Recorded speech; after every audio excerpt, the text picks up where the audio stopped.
Madam क्या रवैया jail में रखा जा रहा है, बता रही थी कोई तशद्दुद किया जा रहा है इस तरह वाले से? नहीं, बट मैं जब कल बेहोश थी अपने सेल में हवालात में, CTD के इंस्पेक्टर साहब आए थे और जो मेरी नज़मों की किताबें थी उन्होंने ले ली और उन्होंने कहा आपको इजाज़त नहीं है किताबों की। तो वॉशरूम्स के हवाले से भी वॉशरूम में भी बहुत गंदा बाथरूम है, मुझे केमिकल यूरिथराइटिस की प्रायर कंडीशन है, तो मेरी किडनीज में मसला है। कल डॉक्टर साहब भी आए थे पिम्स से।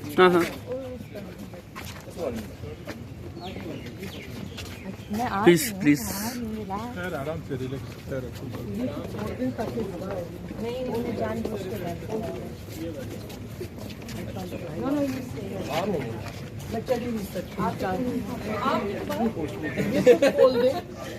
हवा है ताकि बेहोश नहीं खोल वैसे मार डालना है तो जहर दे दे एक ही दफा।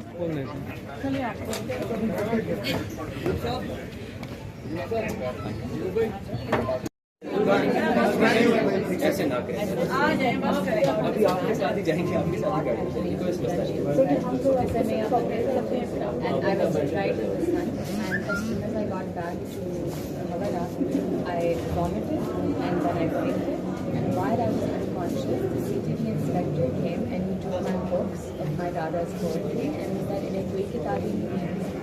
जो बाथरूम मुझे दिया गया है उसमें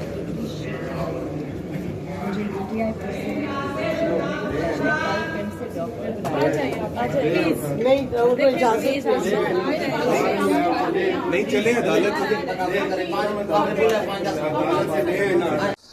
बिस्मिल्लाहिर्रहमानिर्रहीम, अस्सलाम वालेकुम नाज़रीन, मैं हूं साकिब बशीर। आज हम बात करेंगे इस्लामाबाद के जुडिशल कम्प्लेक्स से, जहां पे आज ईमान मज़ारी, एडवोकेट ईमान मज़ारी और अली वज़ीर को पेश किया गया। इसके अलावा जो शाह महमूद कुरैशी हैं वो साइफर केस में उनको भी पेश किया गया। सबसे बड़ी ख़बर ये भी है कि इस्लामाबाद के जुडिशल कम्प्लेक्स में एक अदालत कायम की गई है जो ऑफिशियल सीक्रेट एक्ट से मुतल्लिक़ जितने भी मुकदमात हैं मुल्क भर में, उनकी समाअत जो है वो एक ही अदालत में होगी। और वो डेजिग्नेटेड कोर्ट जो है इस्लामाबाद की जो इंसदाद दहशत गर्दी अदालत नंबर 1 है वो मुख्तस हुई थी जून में। उसके बाद जो जुलाई में इस्लामाबाद हाई कोर्ट से नोटिफिकेशन हुआ और यहाँ पे इस्लामाबाद इंसदाद दहशत गर्दी अदालत के जो जज हैं अबुल हसनात मोहम्मद जुल्करनैन, वो इन केसेस की समाअत करेंगे। इससे मुतल्लिक भी बात करेंगे। आज सुबह तकरीबन 9:30 बजे जो एडवोकेट ईमान मज़ारी हैं और अली वज़ीर, उनको इस्लामाबाद की इंसदाद दहशत गर्दी अदालत में पेश किया गया।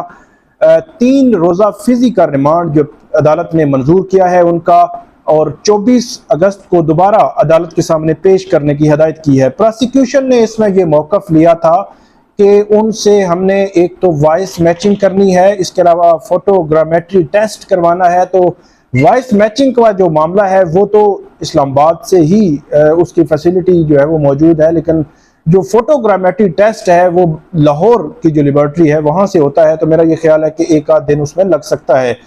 तो 3 रोज़ा फिज़ी का रिमांड जो है वो आज जो है मंजूर किया गया है। आज जो प्रोसिक्यूशन साइड थी उनकी जानिब से बताया गया कि ईमान मज़ारी और इसके अलावा अली वज़ीर और PTM की जो क़यादत है उनकी जानिब से इदारों के खिलाफ तकारीर की गई, बयान दिए गए और इसके अलावा जो FIR में दहशत गर्दी की दफात भी हैं। और इसके अलावा उन्होंने कहा कि हमने मज़ीद भी इसको इन्वेस्टिगेशन जो है वो इसमें करनी है। जबकि जो ईमान मज़ारी की जो वकला की टीम थी ज़ैनब जंजुआ, उनकी जानिब से एक तो ये कहा गया कि जो ईमान मज़ारी हैं उनको कल सुबह 3:30 बजे से पुलिस ने अपनी हिरासत में रखा हुआ है। तो अब तक पुलिस की जानिब से उनसे ना तो इन्वेस्टिगेशन की गई है, ना ही कोई फोटो जो वॉइस मैचिंग के टेस्ट के हवाले से ये कह रहे हैं वो किया गया है। तो अगर अदालत उनको जो है वो यहाँ से जुडिशल कर दे तो वो इन्वेस्टिगेशन में ताउन करने के लिए तैयार हैं। उन्होंने बताया कि इससे कबल भी उनके खिलाफ केसेस थे तो वो पुलिस की तफ्तीश में जो शामिल तफ्तीश होती रही हैं।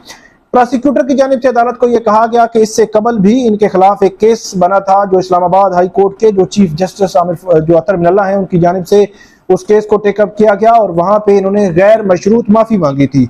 जबकि जो ईमान मज़ारी की जो वकील हैं ज़ैनब जंजुआ, उनकी जानिब से अदालत को बताया गया कि उस केस में अदालत ने बुनियादी तौर पर जो FIR थी, जैक ब्रांच की FIR थी जिसको क्वैश किया था, जिसको खारिज किया था अदालत ने